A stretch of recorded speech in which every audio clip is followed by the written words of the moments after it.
नमस्कार दोस्तों। आज मैं आप सबको पद्मा सचदेव जी द्वारा लिखित एक कहानी मुक्त सुनाने जा रही हूँ।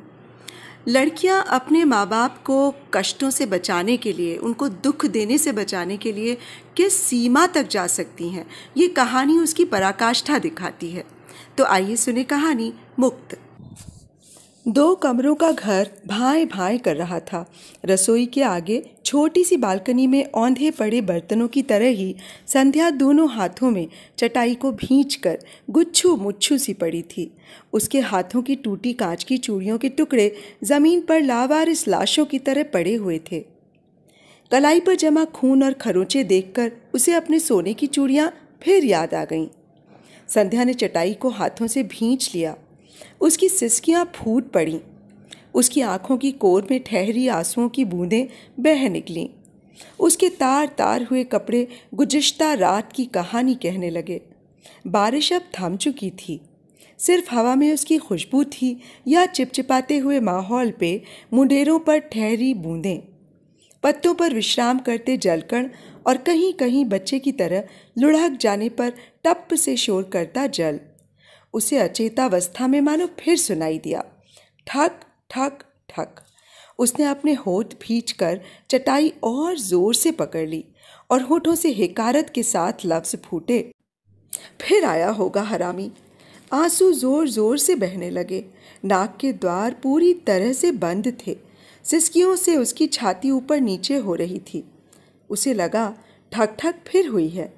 हिम्मत करके उसने चटाई छोड़कर अपनी दुखती बाहें फैलाईं। कड़ कड़ की आवाज़ ऐसे हुई जैसे किसी दरख्त की टहनी टूटी हो। दर्द की एक लहर के साथ खरोंचों पर बने निशान खिंचकर बहने लगे। खून खून, लाल लाल खून। उसने उन कतरों को देखकर कहा, माँ, मैं हार गई हूँ। माँ, मैं अपने बेटे से हार गई हूँ। सुबकते हुए फिर उसने बेमन से कहा, हाँ माँ, वैसे ही जैसे कभी तुम मुझसे हार गई थीं। वक्त अपना बदला ले रहा है। जानती हो माँ, उसने क्या लिखा है? संध्या ने अपनी सुबकी को दुपट्टे के आंचल में ढकते हुए कहा, हाँ माँ, हाँ, यही लिखा है उसने। तुम्हारे पप्पू ने ये लिख दिया माँ। सुनोगी, तुम्हारा कलेजा मुंह को आ जाएगा। उस पर हाथ रखो और सुनो। तुम्हारे पप्पू ने कई कुछ लिखने के बाद ये भी लिखा है, पापा की आदतें बिगाड़ने में तुम्हारा ही हाथ है माँ। सुन रही हो, कितनी बड़ी बात लिख गया तुम्हारा पप्पू। तुम चाहे न कहो, पर मुझे याद है, इसकी उम्र की थी तो मैंने भी तुम्हें यही कहा था ना। तब मैं कहाँ जानती थी मेरा बच्चा भी कल मुझसे यही कहेगा। अपने वक्त का हर कोई सिकंदर होता है माँ। आने वाले वक्त से बेखबर, जाने वाली बाहर से अनजान, मोड़ पर गिरे पहाड़ से अनभिज्ञ। माँ, इसके भरोसे मैंने इसके बाप का हर जुल्म सहा, और तुम्हारी शर्म से माँ, तुम्हारी शर्म और लिहाज के चप्पुओं से मैं वक्त की लहरें पीछे धकेलती रही। मैं जानती थी अगर पप्पू के बापू के जुल्मों का पता तुम्हें लग गया तो तुम बचोगी नहीं। तुम्हारे मरने का मुझे दुख ना होता, पर इस बात का दुख ज़रूर होता कि तुम वो सब जानकर मरी हो जिसे छुपाने के लिए मैं ये दुख बर्दाश्त करती रही। नहीं तो मैं बेटे की माँ थी, 2 वक्त की रोटी तो कमा ही लेती, अपना बेटा भी पाल सकने के योग्य थी। अस्पताल का क्वार्टर भी मेरे ही नाम है। क्या सिर पर छत और चूल्हे में आग होने के बाद भी आग में जिंदा रहना ज़रूरी है? तुम्हारे घर का चूल्हा भी तो तुम्हारे ही दम से चलता था माँ। एक गाय पालकर उसका दूध बेचकर तुम आज इतने बड़े तबेले की मालकिन हो गई। बचपन में मैं जब तुम्हें गाय का दूध दुहते ही थानेदार के घर लोटा लेकर जाते देखती तो तुम पर बड़ा गुस्सा आता था। पेट भर दूध मिलने पर भी मैं वो सारा दूध खुद पी जाना चाहती थी। वो हमारी कपिला गाय का दूध था ना। एक बार जब तुम दूध लेकर गई थी तब बापू ने मुझे कहा था, तुम्हारी माँ ऐसी ही है, उसे अपनों से ज़्यादा दूसरों का ध्यान रहता है। मुझे तुम पर बड़ा गुस्सा आया था, पर यह ख्याल नहीं आया कि घर में बापू क्यों नहीं आटा लाते, तुम क्यों लाती हो। तब मैं सोचती थी जैसे माँ मुझे खिलाती है वैसे ही उसे बापू को भी खिलाना चाहिए। खिलाने वाली तो माँ ही होती है और जब बापू तुम्हें घायल करके तुम्हारे पाँव की कड़ियाँ उतार कर ले गए और तुमने दहाड़ कर कहा था, घर चलाना मर्दों का काम होता है, तब मैं ये न समझ पाई कि घर को कैसे चलाना होता है। पर बापू ने हमेशा की तरह ये बात अनसुनी कर दी। जब तक वो ट्रेन से कटकर मर नहीं गया, तब तक उसके नशे का खर्चा भी तुम ही चलाती थी। वो तुम्हें इतना मारता था, गाली देता था, फिर भी तुम उसे खाना देती थी। जब एक बार मैं सहम कर तुम्हें दरवाजे की ओर से देख रही थी, तब साथ वाली मौसी ने तुम्हारे घावों पर हल्दी चूना लगाते हुए कहा था, जाने दो बंती, उसी की बदौलत तो गुलाबी दुपट्टा ओढ़कर चौक में बैठकर फुलके बनाती हो। दूसरी औरत के पास जाता है तो जाने दो, तुम्हारा क्या दे आता है, कुत्ता है कुत्ता। तुमने घायल शेरनी की तरह सीधे बैठकर कहा था, मेरे पाँव की कड़ियाँ उसे ही देकर आया है, और जब जो चूड़ियाँ उड़ाना चाहता है वे संध्या की नानी ने उसके लिए दी थी। रोज़ मेरे हार तोड़ता है, ये चूड़ियाँ वो खुद नहीं पहनेगा, उसी राण को ले जाकर दे देगा। ये दर्द तुम्हारी समझ में नहीं आ सकता। बड़ी आई चोटे सेकने वाली, तुम तो उल्टा चोट देकर जाती हो। मौसी खामोश सी तुम्हारी चोटों पर हल्दी चूना लगाती रही थी। उसके बेआवाज़ आंसू पिघलती बर्फ की तरह टप टप गिरते रहे थे। उसी वक्त मेरे जीवन में जैसे दिन चढ़ाया था। मेरी समझ में आ गया था, बापू जो चूड़ी माँ से रोज़ मांगता है वे असल में मेरी हैं। माँ पर अचानक प्यार उमड़ आया था और बापू की सूरत से नफरत होने लगी थी। और आज वही चूड़ियाँ उसका पति खून के कतरों में से उतार कर ले गया। उसकी कलाई फिर फूट पड़ी। इन चूड़ियों में से उसे अपनी बहू का सुंदर मुख दिखाई देता था। उसने चटाई पर औंधे लेटकर अपने आंसू बह जाने दिए और वो रोते रोते बोली, माँ, तुमने कितनी मार सहकर अपनी बेटी के लिए ये चूड़ियाँ बचा ली थीं, पर मैं आज अपनी बहू के लिए ये चूड़ियाँ ना बचा सकी।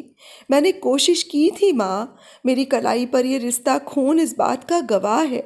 तुम तो जानती हो वे चूड़ियाँ कितनी तंग थीं, निर्दयी ने खाल ही खींच ली। माँ, अगर पप्पू ने वो खत ना लिखा होता तो आज भी मैं चूड़ियाँ ना उतारने देती, भले ही वो मुझे मार डालता। आज उसे छोड़कर तुम्हारे पास भी आने की हिम्मत आ जाती माँ, पर पप्पू ने मेरे बदन की सारी सत्ता निचोड़ ली। मुझे दुख में देखकर हैरानगी और बेचारगी से फैलती तुम्हारी आंखों की बेबसी ने ही मुझे आधा मार डाला था। माँ, आज पप्पू के खत ने मुझे सारा ही मार डाला। अगर तुम्हारी बेचारगी को सह पाती माँ, तो इस राक्षस को तभी छोड़ देती जब इसने मार मार कर मेरे पेट के बच्चे को ख़त्म कर दिया था। वो लड़की थी माँ, मैं लड़की की माँ होना चाहती थी, पर फिर मैंने कभी बच्चा ना होने दिया। पर माँ, मैं तुम्हें कुछ नहीं बताना चाहती, फिर भी यूँ लगता है सभी माएँ जानती हैं सच क्या है, इसीलिए वे ऊपर से झांकती टीप टाप की नाजुक परत को नहीं उघाड़ती। दीपावली के दिन जब इस निर्दयी ने मेरी बाँह तोड़ी थी, तब मैंने तुम्हें कहा था मैं बाथरूम में फिसल गई थी, पर तुम्हारी आंखों में झांकता अविश्वास मेरी खिल्ली उड़ाता रहा था। मैं जब भी तुम्हें इसके बारे में बताना चाहती, भगवान के आगे गिड़गिड़ा कर मेरा सुख मांगती तुम आ खड़ी होती और तुम्हारी गुहार मुझे याद आती, भगवान मेरी संधो को सुख देना, जो मैंने देखा है वो इसे न दिखाना। मुझे हमेशा यही जुमला याद आता और दहलीज के बाहर बढ़ता मेरा कदम ठिठक कर रह जाता। माँ, तुम मेरे लिए, मेरे भविष्य के लिए बाबू का अत्याचार सहती रहीं, पर मैंने ये सब अत्याचार तुम्हारे लिए सहे माँ। हमेशा भगवान के आगे मेरे सुख के लिए तुम्हारा गिड़गिड़ाना मेरी राहत के दरवाजे बंद करता रहा। शादी से पहले जब मैं शफा खाने से देर करके लौटती थी, तब तुम्हारे चेहरे पर फैली घृणा, गुस्से और हकारत की ताब मैं न ला सकती थी। तुम्हारी तरफ पीट करके बोला गया झूठ भी मुझ पर किसी शोहदे की टिप्पणी की तरह हंसता रहता था। फिर भी एक बार तुमने अपनी सारी घृणा पीकर मुझे समझाने की आखिरी कोशिश की थी, संधो, ये कंपाउंडर अच्छा आदमी नहीं है। अब तुम्हें क्या बताऊं, रब ही तुम्हारा रखवाला है। गुस्से से उबलती मैं कहीं ये भी जानती थी कि औरतें दबे स्वर में रघु की बातें करती हैं, पर रघु ने अपनी आंखों में मोहब्बत की चाशनी भरकर मुझे कहा था, संधो, मैं तो गम गलत करने के लिए कभी कभी 2 घूंट शराब ज़रूर पीता हूँ। पर किसी औरत की तरफ मैंने आँख उठाकर भी नहीं देखा। जब तुम्हारे गांव की लड़कियां अबॉर्शन करवाने आ जाती हैं तब मुझे बड़ी दया आती है। अब देखो ना, रहमती अबॉर्शन ही तो करवाने आई थी। जब मैं उसे अबॉर्शन की टेबल पर ले गया तब उसने शोर मचाना शुरू कर दिया कि मैं उसकी इज्जत लूटना चाहता हूँ। अरे कौन सी इज्जत? देखो संधो, कितना झूठ है। अगर मैं सच्चाई बता दूं तो क्या कोई उसे गांव में रहने देगा? नहीं ना। बस यूं समझो कि मुझे तरस आ गया। लोगों के मुंह तो मैं बंद नहीं करवा सकता। तब मेरे मन में एक सवाल उठा था, अगर उसने अबॉर्शन नहीं करवाया तो फिर उसे बच्चा क्यों न हुआ? पर इस तरह की फिजूल सी बातों को मोहब्बत का तूफानी रेला पीछे धकेल देता था। जब संधो गांव में 10वीं पास करने वाली पहली अकेली लड़की थी, तब इसी रघु ने दौरे पर आए डॉक्टर को कहकर इसे नर्स की ट्रेनिंग के लिए भिजवाया था। तब तो तुम भी खुश थी माँ। तब तुम और मैं दोनों ही ये नहीं जानती थी कि मुझे ट्रेनिंग पर भिजवाकर ये बरसों मास्टर की बेटी को शादी का झांसा देता रहा, और जब उसकी शादी हो गई तब उससे पैसे भी ऐंठता रहा। ये मुझे खुद मास्टर की बेटी ने बताया था। पर तब मुझे रघु के सिवा कुछ न दिखाई देता था। पर हाँ, हमारी शादी के बाद रघु ने उसे ब्लैकमेल करना बंद कर दिया था। ब्लैकमेल तुम नहीं समझोगी माँ, तुम सारी उम्र खुद ब्लैकमेल होती रहीं। तुम्हें तब समझ न आया तो अब क्या आएगा? क्या क्या बताऊँ माँ, ये सब जिल्लत की कहानियाँ हैं। तुम नहीं सुनो तो अच्छा है।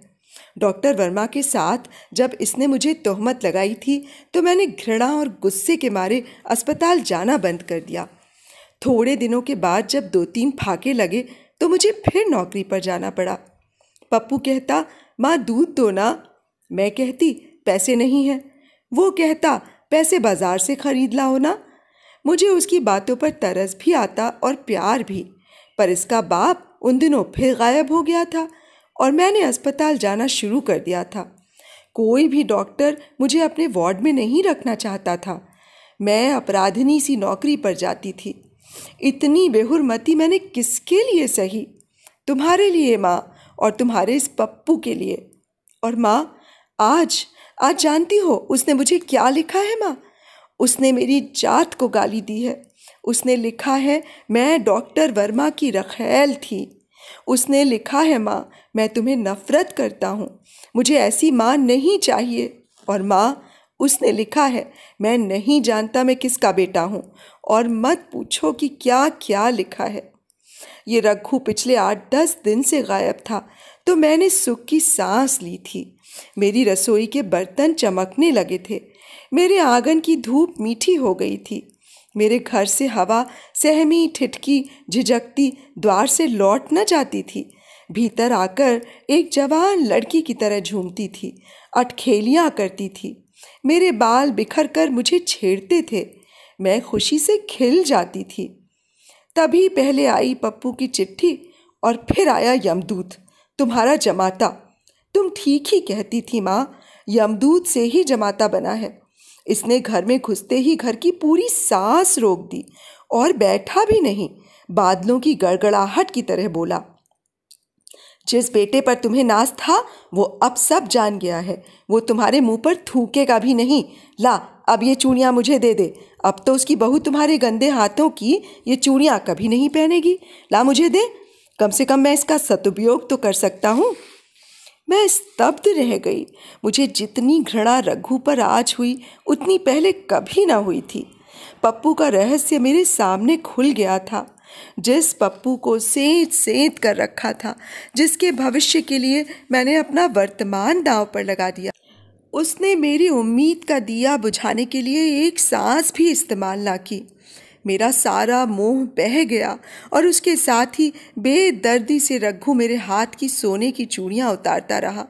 मैंने तो पप्पू को बाप से बचाकर रखना चाहा, पर कहाँ बचा पाई।